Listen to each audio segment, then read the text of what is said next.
Hey, good afternoon mga chikrams at besh kong expired mag-yaman-yamanan tayo for today's video.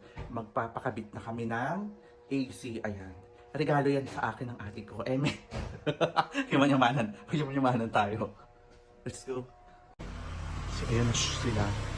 Ay, tara na guys. Ang tagal.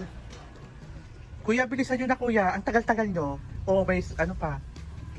Super late na po kayo. Eme. Super late na kayo, naka-high blood ako. Yun naman. Hello, te. Yes, eto na, te, ah. Anong tatak nito, be? Gri. Kasi baka mabasa ko ng gre. Eme. Pasok po kayo. Pasukin niyo na to.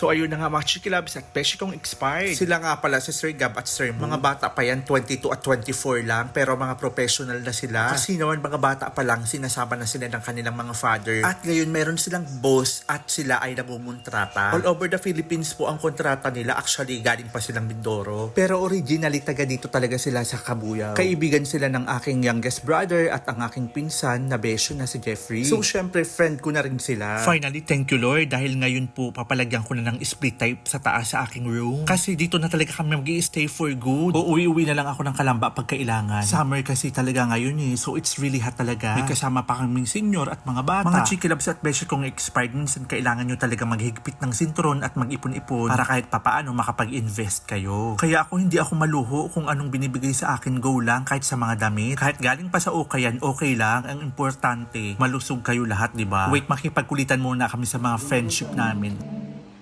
Try nyo ditong matulog mamaya para malamig. Tayo ng apat dito. Gawa na po ang aming AC. Yes, for today's video. Mga kuya, bilisan mo kuya. Bilisan nyo po. So, ayan, malapit na po silang matapos. Yes. At kinakabit na lamang po yung... Ano nga kinakabit ka, be? Breaker po, ayan. So, ayun, tapos na guys. Yes, nakita mo ang lamig. Sobrang lamig. Nilalamig ako. Kailangan pa yung katabi. So, ayan, nakita nyo na guys. Thank you so much po. Just message me. Yes. Pwede ko bang ilagay yung number niyo para in case.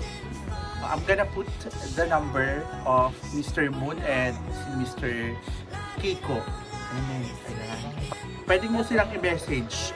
Kung sa ang babata pa nila, mga professional na po talaga sila. Hindi kayo mapapahiya. Thank you so much po mga sir. Ayan, si Sir Mon, saka si Sir Gab.